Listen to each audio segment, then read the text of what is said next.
From Halas Hall, following the Bears' Wednesday practice and minicamp, Kevin Fishbain alongside Arthur Arkush. And Arthur, we actually had some news today, not good news though. Marquess Wilson refractured the bone in his foot that he injured last year, and he's going to have to undergo surgery on Monday. Could start the season on the PUP list. And this is someone who we've seen glimpses of ever since he was drafted by Phil Emery in 2013. Just hasn't been able to stay healthy. I kind of feel like I'm having deja vu. The Bears' wide receiver depth being tested was such a huge storyline last year.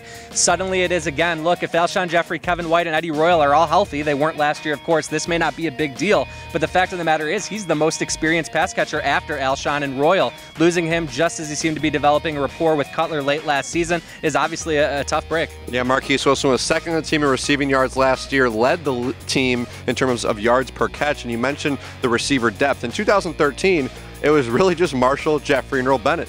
Marquess Wilson didn't need to play receiver that year, but then we saw obviously what happened last season, all the different receivers stepping up. So who are you going to be keeping your eye on in terms of some of the other guys that could take advantage of this opportunity for at least more reps to find a way onto the roster? I think it's Josh Bellamy, kind of like last year. He has been pretty impressive throughout minicamp. It's kind of seemed like he's taken on a little bit of a heightened role. He also has, a lot of experience, relatively speaking. So I think keep an eye on Bellamy, and maybe this gives Braverman. I know he's more of a slot guy, but obviously he's a draft pick, and it gives him perhaps a little more incentive to get him opportunities. One more name I'll throw out there that I always forget is Cameron Meredith, a local kid who stepped up a couple times last season, especially in that Kansas City game, plays that outside receiver spot like Marquess Wilson. So we'll keep an eye on that position going forward. And Arthur, we'll wrap with this. Leonard Floyd spoke to the media today. We talked a lot about his weight again. He can't get away from those questions, but he's starting to make some plays out there. We'll learn a lot more about him when the pads come on. But both him and Kevin White, you're starting to see in the shorts the athleticism, the speed from these guys, which is why Ryan Pace brought them into the program. Within a sequence of 3 plays on Wednesday, you saw Kevin White make his play of the offseason, high-pointing a football in the middle of the field, showing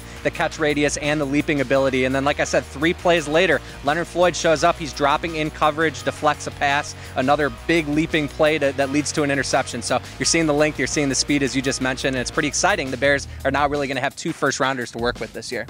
So we'll keep an eye on those guys, and of course we'll learn a lot more about them when we get out to Bourbonnais at the end of July. For Arthur, I'm Kevin. For all of the best Bears content, stick right here at ProFootballWeekly.com/Bears.